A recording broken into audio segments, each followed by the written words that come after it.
मी Orkut जनरेशनची आहे, म्हणजे social मीडियातलं पहिलं जे सोशल मीडिया प्लॅटफॉर्म होतं. ऑर्कुट जनरेशन हे मग पहिल्यांदा हो, माझ्या शेजारीच माझा नवरा किंवा बायको बसलेली आहे, तरी सुद्धा मी सोशल मीडियावरती अॅनिव्हर्सरीच्या तिला शुभेच्छा का द्यायच्या? जेव्हा तुम्ही स्क्रीन बघत जेवता तेव्हा तुम्ही काय जेवता आहात ह्याच्याकडे तुमचं लक्ष लागत नाही. आणि मी एक एपिसोड लावला आणि मी थांबू शकले नाही आणि मी बिंज वॉच केलं पुढचे 5 तास. That's a bad screen time.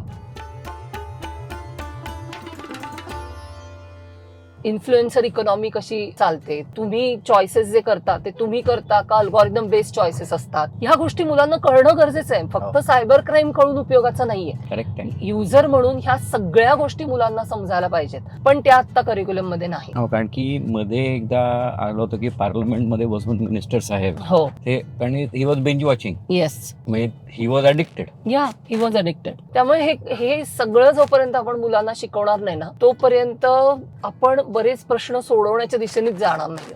हो, पण हे प्रश्न आहेत असं हे वाटत नाही ना लोकांना. हो, हा प्रॉब्लेम नाही आहे की वाटत. मोबाईल आहे, स्मार्टफोन आहे. म्हणजे तुम्हाला गंमत सांगते, आमच्याकडे संस्थेमध्ये फोन येतात ना, अहं. टिपिकल 9वी 10वीच्या आई वडिलांचे, खूपच स्क्रीन टाइम वाढलाय आणि माझ्या मुलाचा स्क्रीन टाइम तुम्ही सोडवून द्या. तर माझं त्यांना कायमचं म्हणणं असतं की असा सोडवून मिळण्याचं हे ठिकाण नाहीये, पण आपण त्याच्यासाठी काय प्रयत्न करायचे ते करू शकतो. आता ह्याच्यात गंमत अशी असते की आई वडिलांना ही गोष्ट कधी लक्षात येते, जेव्हा त्या मुलाचा अभ्यास नीट होत नाही असं त्यांना वाटतं, परीक्षेत मार्क कमी पडायला लागतात, 10वीचं वर्ष आहे, जर मार्क कमी पडले तर ऍडमिशन मिळणार नाही, बरोबर. हे सगळे जेव्हा अँटीने डोक्यामध्ये चालू होतात तेव्हा त्यांना मोबाईल आणि स्क्रीनच्या बद्दलची काळजी वाटायला लागते. पण तोपर्यंत ते मूल 13-14 वर्षाचं होईपर्यंत आपण काय केलेलं आहे त्या मुलाबरोबर ह्याचा त्यांना ह्याचा काहीही विचार पालकांनी केलेला नसतो. आपण त्याला टीव्ही समोर बसून जेवण्याची सवय लावलेली असते, आपण त्याला पाहिजे तेव्हा हवा तसा कितीही काळासाठी मोबाईलचा ऍक्सेस दिलेला असतो. आपण मोठ्या कौतुकाने पोर खूप लहान असताना त्याच्यासाठी स्वतंत्र गॅजेट्स विकत आणलेली असतात. हे सगळं आपणच केलेलं असतं. ह्या सवयी मुलांनी मागितलेल्या नाहीत,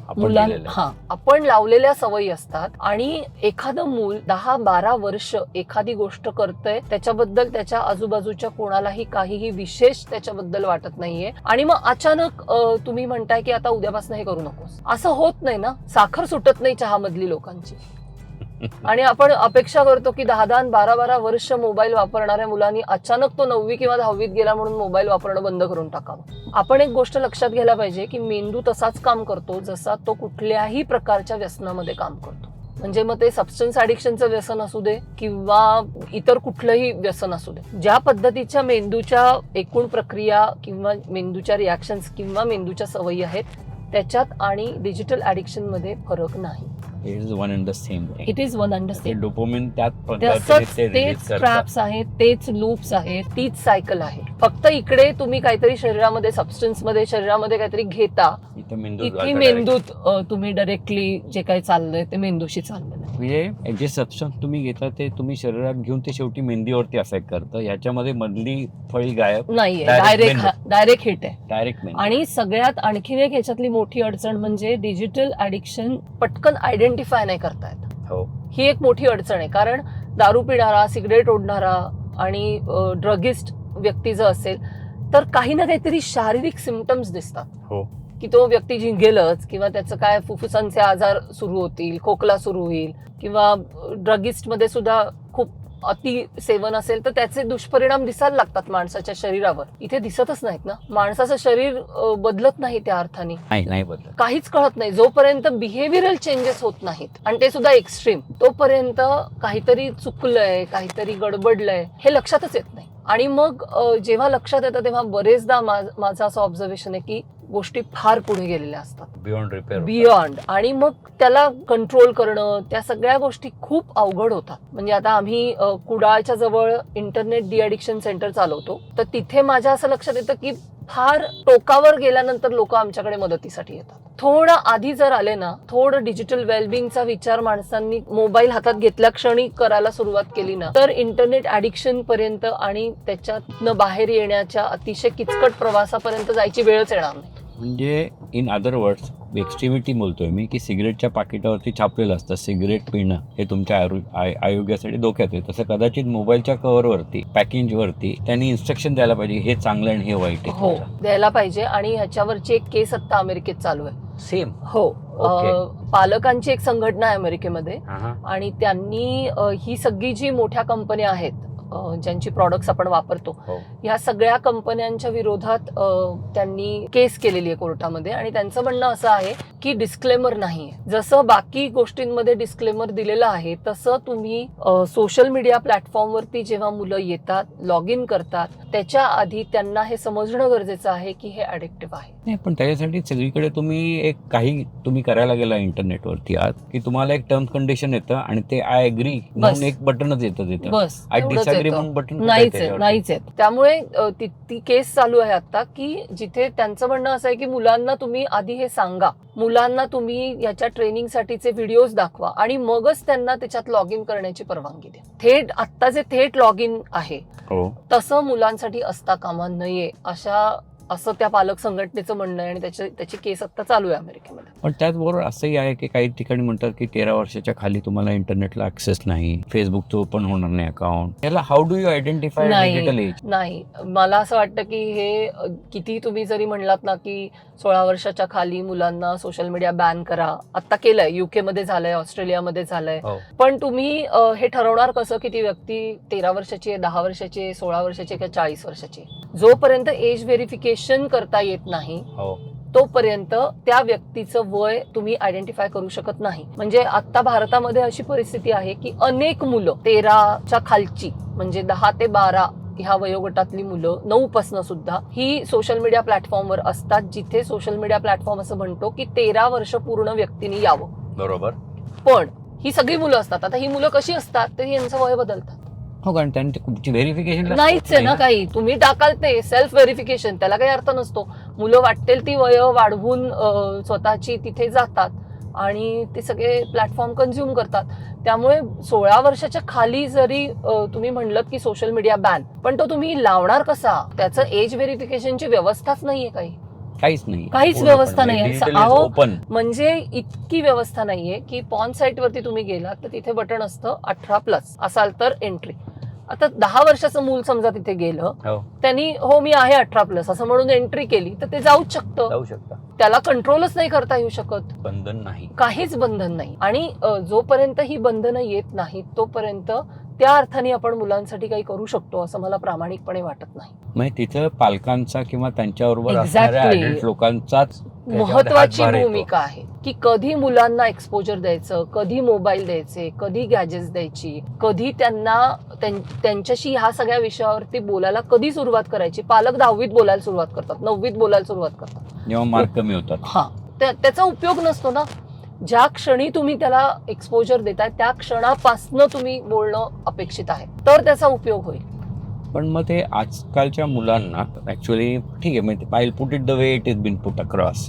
आजकालच्या मुलांना वाटतं की आम्हाला आमचं स्वातंत्र्य पाहिजे, आमची इंडिव्हिज्युअलिटी पाहिजे, आम्हाला आमची स्पेस पाहिजे. हा खूप एक मोठा शब्द आहे, स्पेस पाहिजे. What is that space?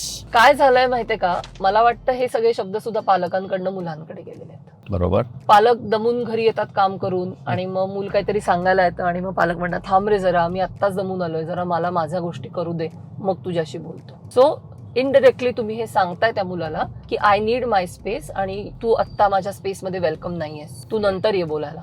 मग ते मूल जेव्हा थोडंसं समजदार होतं ते म्हणतं की आता तुम्ही पण वेलकम नाही आहात माझ्या स्पेस मध्ये, तुम्ही नंतर या. सो हे लक्षात घ्यायला पाहिजे की स्पेस, मला हे मान्य आहे की प्रत्येक माणसाला एक इंडिव्हिज्युअल त्याची म्हणून गरज असते स्पेसची, पण ऍट द सेम टाइम हे पण लक्षात घेणं खूप गरजेचं आहे की काय आपण सिग्नल्स मुलांपर्यंत पोहोचवतो आहोत, कशा पद्धतीने पोहोचवतो आहोत, हे लक्षात घेणं प्रचंड गरजेचं आहे. कारण नाही तर म्हणजे आता जे अगदी टीनेजर्स मध्ये कॉमन आहे, जसं स्पेसचं तुम्ही म्हणालात की आय नीड माय स्पेस, तसा एक आम्हाला खूप कॉमन डायलॉग ऐकायला मिळतो, दॅट इज मी सांगितलं नव्हतं मला जन्माला घाला. आई बाबांना मी सांगितलं नव्हतं की मला जन्म द्या. That was their choice, not my choice. तर आता हे कधी होतं जेव्हा प्रचंड मिसकम्युनिकेशन असतं पालक आणि मुलांमध्ये, किंवा पालक म्हणून आपल्याला आपले जे कन्सर्न्स आहेत ते आपण मुलांना कशा पद्धतीने सांगतो आहोत, याच्यामध्ये जर गॅप्स असतील ना, तर मग हे मुलं सगळे ह्या गोष्टी बोलायला सुरुवात करतात. त्यामुळे त्या गॅप्स तयार होऊ नयेत याची जबाबदारी पूर्णतः पालकांची आहे, मुलांची नाही. म्हणजे काही पालक ह्याच्या बाबतीत कदाचित त्यांना असं वाटेल की काय आमच्यावरती सगळी जबाबदारी टाकली आहे, मुलांची काहीच जबाबदारी नाही का. तर इन अ वे मुलं जे म्हणतात ते खोटं नाहीये ना. आपल्याला मुलं हवी आहेत म्हणून आपण मुलं जन्माला घालतो. त्यामुळे त्यांच्याशी कम्युनिकेशन ब्रिज तयार करणं ही आपली जबाबदारी आहे, त्यांची नाही. आणि मग ह्याच्या संलग्नित की जुनी जी पद्धत होती की जॉईंट फॅमिली, आणि आता जॉईंट फॅमिली नाही, सॅटेलाइट फॅमिली, एक मूल, याच्यामुळे पण परिणाम खूप वेगळ्या पद्धतीने, कारण लोकांना वेळ नाहीये. मला असं वाटतं की गडबड काय झाली, म्हणजे ह्याच्यावरती मी लिहिलं होतं खरं बरंच. आपली समाज म्हणून काय गडबड झाली आहे सांगते. म्हणजे हे माझं ओपिनियन आहे की जेव्हा आपण एकत्र कुटुंब व्यवस्था सोडून विभक्त किंवा सॅटेलाइट किंवा न्यूक्लिअर फॅमिलीज जेव्हा स्ट्रक्चरमध्ये गेलो, आणि आपण आज गेलो असं नाही, आपण साधारण 40 वर्षापूर्वीच त्या स्ट्रक्चरमध्ये गेलेलो आहोत, तेव्हा त्या स्ट्रक्चरला पूरक अशा समाजव्यवस्था उभ्या करण्यामध्ये आपण अयशस्वी ठरलो. आपण त्याचा विचारच केला नाही की जर आपल्या कुटुंबामध्ये, आपल्या समाजामध्ये जर एकत्र कुटुंबांची संख्या कमी होणार असेल आणि न्यूक्लिअर फॅमिलीज वाढणार असतील आणि दोन्ही पालकांना काम करणं गरजेचं होणार असेल महागाईमुळे, तर मुलांसाठी आपण काय व्यवस्था समाजामध्ये तयार करणार आहोत, त्या सबळ आहेत का, त्या पूरक आहेत का, त्या व्यवस्थांसाठीचे म्हणून काही कायदे असतील का, त्या व्यवस्थांसाठी आवश्यक असणाऱ्या सबसिडरीज पासून अनेक गोष्टी आहेत, याचा स्वतंत्रपणे विचार केला गेला पाहिजे. ह्या टप्प्यावर आपण गेलेलोच नाही आहोत. पण हे तर खूप लांब आहे. पण जायला पाहिजे होतं ना. जर आपला समाज आपण काय केलं सांगते, आपण दुःख करत बसलो की आपला समाज बदलतोय. समाज बदलतोच, समाज हा बदलणारच आहे. तो बदलत असताना त्याविषयी दुःख करण्यापेक्षा नव्या व्यवस्था ज्या येता आहेत त्याला पूरक व्यवस्था उभ्या करणं, हे जर झालं तर तो समाज सस्टेन होतो. त्या जे बदल आहेत ते सस्टेन होतात आणि त्याचे जे दुष्परिणाम आहेत ते कमी करतायत. आपण ह्या टप्प्यात काहीच काम केलं नाही. आणि त्याच्यामुळे म्हणजे मला कायम असं वाटतं की हा प्रश्नच नाहीये की एकत्र कुटुंब व्यवस्था चांगली का न्यूक्लिअर कुटुंब व्यवस्था चांगली. प्रश्न हा आहे की तुम्ही समाजामध्ये पूरक व्यवस्था निर्माण करता आहात का नाही. आणि जर तुम्ही पूरक व्यवस्था निर्माण करत नसाल तर गाडं घसरणारच. कारण समाजामध्ये बदलणारे जे घटक आहेत त्यांना तुम्ही रोखू शकत नाही. ट्रान्झिशन, एक्झॅक्टली ते होतच. आणि ते अनादि अनंत काळापासून होत आले म्हणून आपण इथपर्यंत पोहोचलोय, नाही तर आपण इथपर्यंत पोहोचलोच नसतो. त्यामुळे अशा म्हणजे तेच डिजिटल बाबत पण आहे की मला असं कायम वाटतं की इंटरनेट कुठेही जाणार नाहीये, सोशल मीडिया कुठेही जाणार नाहीये, AI कुठेही जाणार नाहीये. रादर आता आपण जे तंत्रज्ञान वापरतोय त्याच्यापेक्षा प्रगत तंत्रज्ञान पुढच्या 10 वर्षात आपण वापरणार आहोत. अशा वेळेला जर आपल्याला हे माहितीये की ह्या गोष्टी बदलणारच आहेत, ह्या गोष्टी आपण तंत्रज्ञानाच्या बदलाला आणि त्याच्या विकासाच्या वेगाला आपण रोखू शकणार नाही आहोत, हे आपल्याला क्लिअर कट माहिती जर आज आहे, तर पुढच्या 10 वर्षात काय होणार आहे याचा विचार करून आपण पूरक व्यवस्था उभ्या करण्यासाठी प्रयत्न करू शकतो का. त्याच्यासाठी आपल्यामध्ये जो बदल करणं आवश्यक आहे, कारण की इव्होल्युशन होणार आहे, सगळंच होणार. त्याच्यावर आपण काय बदल करायला पाहिजे to adopt to that. Exactly, की मी माझं कुटुंब व्यवस्थित राहावं याच्यासाठी मी काय बदल करू शकते. म्हणजे सुरुवात कुठून करता येईल, अगदी जागतिक सोडून देऊ आपण की रात्रीचं जेवण, कारण रात्रीच सगळे कुटुंबीय एकत्र असतात, दिवसा तर शाळा, कॉलेज, ऑफिस, प्रत्येक जण डबा.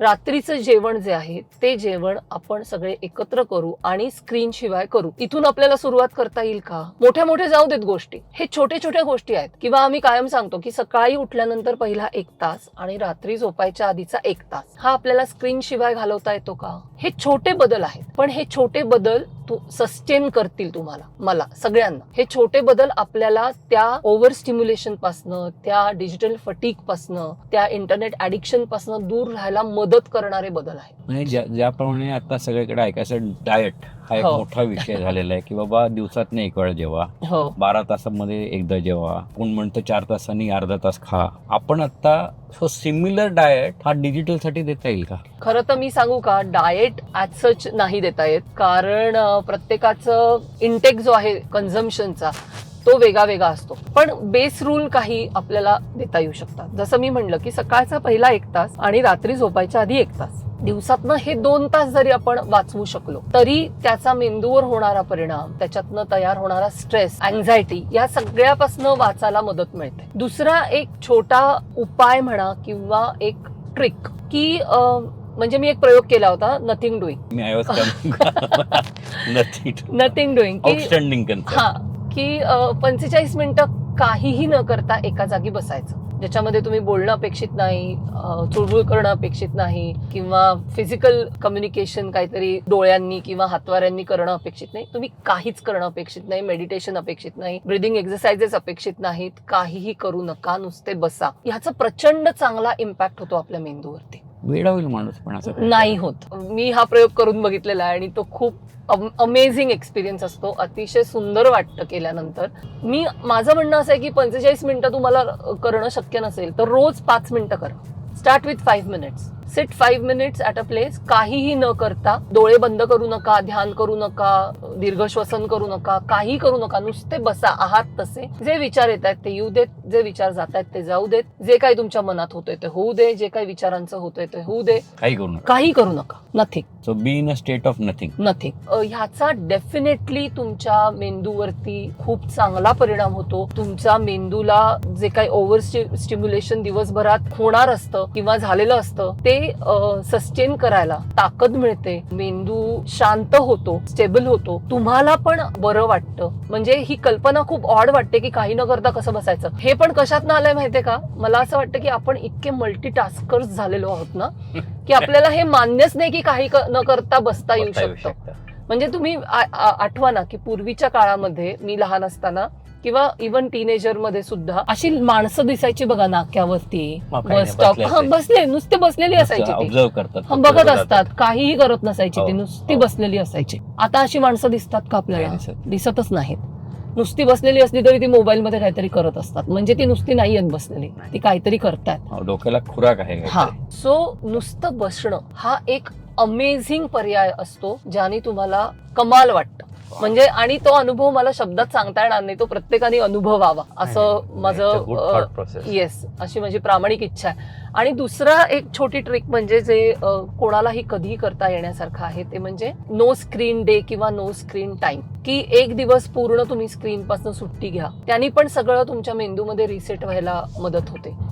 किंवा पूर्ण दिवस तुम्हाला घेणं शक्य नाहीये तर तुम्ही अर्धा दिवस घ्या, पाव दिवस घ्या, 2 तास चालू करा 10 मिनिटं घ्या, व्हॉट एव्हर इट इज, तुम्हाला जे शक्य आहे ते, जेव्हा शक्य आहे तेव्हा. पण पूर्ण बंद स्क्रीन म्हणजे पूर्ण बंद. की मग मी 10 मिनिटं मोबाईल बंद केलाय म्हणून मी टीव्ही बघितलाय असं नाही.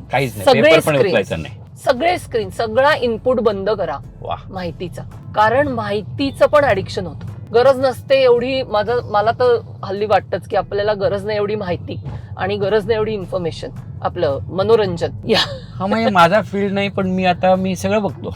आय डोंट नो, मी सगळं बघतो. म्हणजे मी शेती पण बघतो की जी कधी मी केलेली नाही, कधी करणार नाही, पण त्याच्याबद्दल पण मी बघतो. माझं ज्ञान आणि मी त्या चर्चेमध्ये सहभाग पण घेतो की असं करायला पाहिजे, कारण मी हुशार आहे, डिजिटली ट्रेंड आहे. हो, मला सगळं माहिती आहे आणि मला सगळ्यातल्या सगळ्या गोष्टी कळतात. हे सुद्धा खूप डेंजरस आहे ना. हो, अतिशय अवघड काम आहे ते. कारण मग तुम्ही समजून घेण्याच्या मोडमध्ये जातच नाही कधी. हो, की मला हे माहिती नाही बाबा रे, तू मला हे समजावून सांग. ह्या मोडमध्ये आपण जातच नाही, कारण आपल्याला सगळंच कळतं असं आपल्याला इल्युजन तयार वाटतं की मला सगळ्यातलं सगळं कळतं. ह्या मोड मधनं पण 2 पावलं मागे येण्यासाठी ते इन्फॉर्मेशनचा जो ओव्हरलोड आहे ना तो कुठेतरी थांबवण्यासाठी सुद्धा हे सगळे प्रयोग उपयोगी पडतात. की थांबा, तुम्ही काही करू नका, तुम्ही घेऊ नका इन्फॉर्मेशन. तुम्हाला आता ब्रेकिंग नाही कळली तर ऍब्सोल्युटली काही फरक पडत नाही. म्हणजे गमतीची गोष्ट अशी आहे की ह्या माध्यमांचं डिझाईनच असं आहे की तुम्हाला फोमो वाटलाच पाहिजे. जर तुम्हाला फोमो वाटला नाही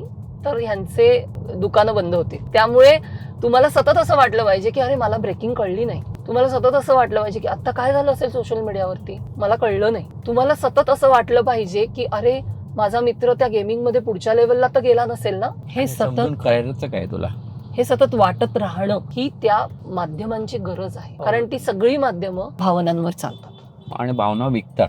एक्झॅक्टली. म्हणजे डिजिटल स्पेसमध्ये 2-3 गोष्टी विकल्या जातात. एक म्हणजे हिंसा, मोठ्या प्रमाणावर. प्रचंड. हो. दुसरं सेक्स आणि तिसरं दुःख. या 3च गोष्टी तिथे विकल्या जातात आणि त्याच्या भोवती सगळा जो काही खेळ आहे तो खेळ चालू आहे आणि तो आपल्या आदिम भावनांशी खूप जवळनं जोडलेला आहे.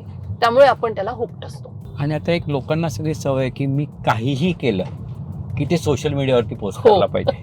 मी जेवलो तरी पोस्ट हो. करतो, काही म्हणजे anything and everything that I do post. How dangerous is this? It is very dangerous. कारण इन्स्टंट ग्रॅटिफिकेशन हे कधीच तुम्हाला समाधानाची भावना देत नाही. समाधान मिळणं ही जी ज्या गरजेपोटी माणसं हे सगळं करतात ती गरज तुमची पूर्ण कधीच होत नाही इन्स्टंट ग्रॅटिफिकेशन मध्ये. कारण ते इतकं क्विक असतं आणि इतकं वरवरचं असतं की मला त्याची भूक पुन्हा पुन्हा माझी वाढतच जाते. मला आज मिळालंय, मला उद्या त्याच्यापेक्षा जास्ती काहीतरी पाहिजे आहे. So it's a non ending trap. त्याच्यामध्ये माणसांनी खरंच अडकू नये. आणि याच्यामध्ये आपण मोठ्या प्रमाणात डिजिटल फुटप्रिंट ठेवत जातो, प्रचंड मोठ्या प्रमाणात. आणि केवढा डेटा तयार करतो आपण आणि आपल्या मुलांचा डेटा तयार करतो जो तयार करणं आपण लागत नाही. घर दाखवतो, घर सगळं दाखवतो, सगळं मुलांचं काय.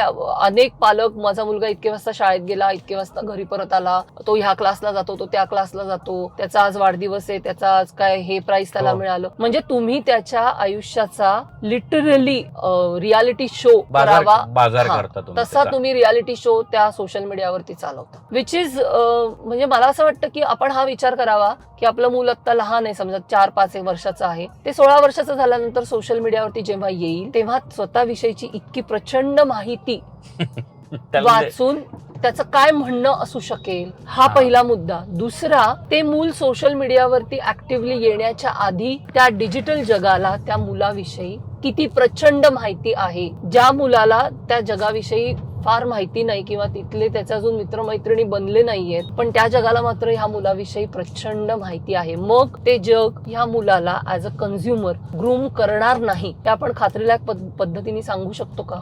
नाही. इनफॅक्ट त्याच्यामध्ये तुम्ही जे उदाहरण दिलं होतं मागच्या वेळी की तुम्हाला कन्झ्युमर म्हणून डिजिटल मीडियाने कसं वापरलं नगेट्स विकण्यासाठी. So would you share that? काय डिजिटल फुटप्रिंट आहे म्हणजे व्हॉट लेवल? जरूर. त्याचं झालं असं की एक दिवस मी घरी रात्री बसले होते आणि घरातली म्हणजे नवरा मुलगी सगळे बाहेर गेले होते आणि जेवायला मी एकटीच होते. सो टिपिकल बायकी विचार असतो की नाही की आपण आता एकटेच होतं, कुठे डाळ भात करा, आपण काहीतरी आहे तेच खाऊया. सो मी पण ऑब्व्हियसली तसाच विचार करून मी असा विचार केला की जाऊ दे आता, कुठे कुकर लावा, त्यापेक्षा नगेट्स आहेत डिफ्रीजर मध्ये, सो आपण ते खाऊया. आता हे मी कोणालाही सांगितलं नाही म्हणजे ह्याच्याबद्दल मी काही फोन केलाय कोणाला किंवा मी मेसेजवरती कोणाशी बोलतेय असं काहीच नाही. हे सगळं माझ्या मेंदूत माझं चाललेलं. आणि मी उठले, किचन मध्ये गेले, फ्रीज उघडला, डिफ्रीजर मधनं नगेट्सचं पाकिट काढलं, गॅस लावला, तवा टाकला, तेल टाकलं, नगेट्स शॅलो फ्राय करून सॉस बरोबर घेऊन बाहेर येऊन बसले. टीव्ही चालू आहे, मोबाईल शेजारी होता, मोबाईल वरती काहीतरी ऑफिसचा मेसेज आला म्हणून त्या मेसेजचं उत्तर दिलं आणि सोशल मीडियावर गेले. जस्ट टू काय गंमत रोमनराव. आणि गेल्याबरोबर पुढच्या सेकंदाला मला तिथे फ्रोझन फूड, नगेट्स आणि सॉस ह्याच्या जाहिराती दिसायला लागल्या. रील्स पण आले 1-2 हे कशी रेसिपी करा वगैरे. आणि आय वॉज शॉक, कारण मला हे एक्सपेक्टेड नव्हतं. आणि मला असं झालं की मी काय खाते ह्याच्याविषयी मी कोणाशी बोलले नाहीये, मी कोणाला मेसेज केला नाहीये, मी कोणाला व्हिडिओ कॉल केला नाहीये किंवा व्हॉइस मेसेज पाठवलेला नाहीये. मग अल्गोरिदमला हे कसं समजलं की मी हे खाते आहे? बापरे. आणि मला पहिलंच तुम्हाला खरंच सांगते, मला पहिलं डोक्यात काय आलं की हा माझा ब्रेन पण आता वाचायला लागला का काय. पण मग मी obviously I work in the field, तो मी स्वतःला म्हणलं असलं काय होत नसतं, जरा शांतपणे विचार कर की नेमकं काय झालं असेल. देन आय रिअलाइज की मोबाईलचा बेसिक पर्पज काय, तर व्हॉइस ट्रान्समिट करणं, माझा आवाज तुमच्यापर्यंत पोहोचवणं, तुमचा आवाज माझ्यापर्यंत पोहोचवणं. आवाज म्हणजे काय, तर साऊंड. आता आपण मोबाईलच्या बाबतीत एक गृहीत धरलेलं आहे की मोबाईल फक्त घशातनं बाहेर पडलेलाच आवाज कॅच करतो. आपण हे विसरून गेलो की आपण एआयच्या जमान्यात राहतो आणि आपले फोन साधे स्मार्ट नाहीयेत, ते सुपर स्मार्ट फोन आहेत. त्यांनी मी आणि माझ्या आजूबाजूचे सगळे आवाज जे होते ते टॅप केले. चालत जाण्याचा आवाज, फ्रीज उघडण्याचा आवाज, गॅसचं बटन ऑन करण्याचा आवाज, तेलामध्ये तुम्ही कुठलाही फ्रोझन पदार्थ टाकलात की चुरचुरण्याचा आवाज येतो, तो आवाज, पिचकूची बॉटल उघडण्याचा आवाज, प्लेट, कारण ट्रॉली उघडून मी प्लेट काढली सो तो एक वेगळा आवाज येतो, तो आवाज. असे विविध आवाज त्यांनी कॅच केले, आवाज त्यांनी अल्गोरिदम मध्ये अनलाइज केले असतील आणि मग त्यांनी माझी हिस्ट्री तपासली असेल की मी फूड खरेदी काय डिलिव्हरी केली. ऍप किंवा ग्रोसरी डिलिव्हरी ऍप वरनं काय खरेदी केली होती. मग मी त्याच्यातनं मग त्यांनी तेही अनालिसिस केलं असेल ना की कोथिंबीर डिफ्रीझर मध्ये नाही असू शकत, डिटर्जंट पावडर डिफ्रीझर मध्ये नाही असू शकत, नगेट्स डिफ्रीझर मध्ये असू शकतात. मग ह्या लिस्ट मध्ये नगेट्स ही एकच गोष्ट अशी आहे की जी डिफ्रीझर मध्ये असू शकते. म्हणजे मग सगळे आवाज आणि नगेट्स हे मॅच होतात एकमेकांशी.